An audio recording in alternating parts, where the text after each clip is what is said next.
السلام علیکم دوستو، آج میں آپ کے لیے لایا ہوں بہت ہی اہم ویڈیو جملہ اسمیہ اور جملہ فعلیہ کے بارے میں۔ کلاس دہم میں ایک کوسچن ہے جملہ اسمیہ اور جملہ فعلیہ۔ جس طرح نام سے واضح ہے کہ اسمیہ یعنی جملہ اسمیہ میں اسم ہوتے ہیں اور جملہ فعلیہ میں فعل ہوتا ہے، تو ترکیبی نحوی کرنے کی مثالیں ہیں۔ جس طرح پہلے ویڈیو میں آپ کو بتا چکا ہوں کہ جملہ اسمیہ کے اجزاء یہ ہے: مبتدا، خبر اور فعل ناقص، اور جملہ فعلیہ کے اجزاء یہ ہے: فاعل، علامت فاعل، مفعول اور فعل۔ جملہ فعلیہ میں فعل ضرور ہوگا، اور اس کے علاوہ اس میں علامت فاعل اور مفعول ہوں گے، تو یہ پھر جملہ فعلیہ ہوں گے۔ مثالوں کے ساتھ آپ انشاءاللہ بالکل سمجھ جائیں گے۔ جملہ اسمیہ کی ترکیب نحوی یوں ہوگی۔ مثال نمبر 1 کو دیکھیں: گلاب کا پھول خوبصورت ہے۔ ترکیبی نحوی جب ہم ان کی کرتے ہیں تو گلاب مضاف الیہ ہے، کا حرف اضافت ہے، پھول مضاف ہے، خوبصورت خبر ہے فعل ناقص ہے۔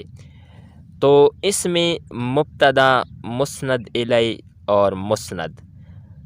مبتدا جہاں سے یہ شروع ہوا ہے، ابتدا ہوا ہے جس جملے کا، مبتدا گلاب ہے۔ تو پھول کیا ہے؟ پھول مضاف ہے، تو اس کی ترکیبی نحوی یوں ہوگی کہ مبتدا مسند الیہ مسند میں، تو اس میں ہے فعل ناقص ہے، خوبصورت خبر ہے، پھول مضاف ہے، کا حرف اضافت ہے، گلاب مضاف الیہ ہے، تو اس لیے یہ جملہ جو ہے یہ جملہ اسمیہ ہے۔ اسمیہ جملہ میں جس طرح میں نے پہلے بتایا تھا کہ جملہ اسمیہ کے اجزاء میں مبتدا، خبر اور فعل ناقص ہوں گے، تو یہ سب چیزیں اس میں ہیں، تو اس لیے یہ جملہ اسمیہ ہے۔ مثال نمبر 2 کو دیکھیں: ہیرا اور ردا ذہین ہے۔ جس طرح جملہ میں نے پڑھا ہیرا اور ردا ذہین ہے، تو مجھے پہلے سے پتہ چل گیا کہ اس میں جو ہے مفعول یا فعل نہیں ہے، تو اس لیے یہ جملہ اسمیہ کی مثال ہے۔ جس طرح ہیرا معطوف علیہ ہے اور حرف اور جو ہے وہ حرف عطف ہے، ردا جو ہے معطوف ہے، ذہین خبر ہے فعل ناقص ہے۔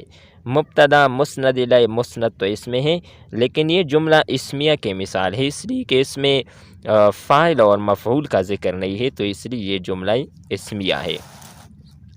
مثال نمبر 3 کو دیکھیں: عفان نے دودھ پیا۔ عفان کیا ہے؟ فاعل ہے، نے علامت فاعل ہے، دودھ مفعول ہے، پیا فعل ہے۔ جس طرح پینا فعل میں آتا ہے، تو فعل آ گیا، دودھ مفعول ہے، دودھ پیتا ہے، دودھ پر کام ہو رہا ہے، تو دودھ مفعول ہے، پیا فعل ہے، تو اس لیے جب فعل اور مفعول آ گیا تو یہ جملہ فعلیہ کی مثال ہے۔ نیکسٹ مثال کے جانب بڑھتے دوستو، چوتھا مثال ہے اور آخری مثال ہے: فائزہ نے کتاب خریدی۔ جس طرح میں نے جملہ پڑھا تو خریدی کیا ہے؟ کسی چیز کو خریدنا فعل ہے، کیا چیز خریدتی ہے؟ کتاب خریدتی ہے، کہ تو کتاب مفعول ہے، تو اس لیے یہ بھی جملہ فعلیہ کی مثال ہے، اس لیے کہ اس میں فائزہ فاعل، نے علامت فاعل، کتاب مفعول اور خریدی فعل ہے۔ فعل اور مفعول کا ذکر جب ہوگا تو پھر یہ جملہ فعلیہ کی مثال ہوگی۔ دوستو امید کرتے ہیں کہ آپ کو یہ ویڈیو پسند آئی ہوگی۔ نیکسٹ ویڈیو کے ساتھ دوبارہ ملتے ہیں، تب تک کے لیے اجازت چاہتے ہیں۔ اللہ حافظ۔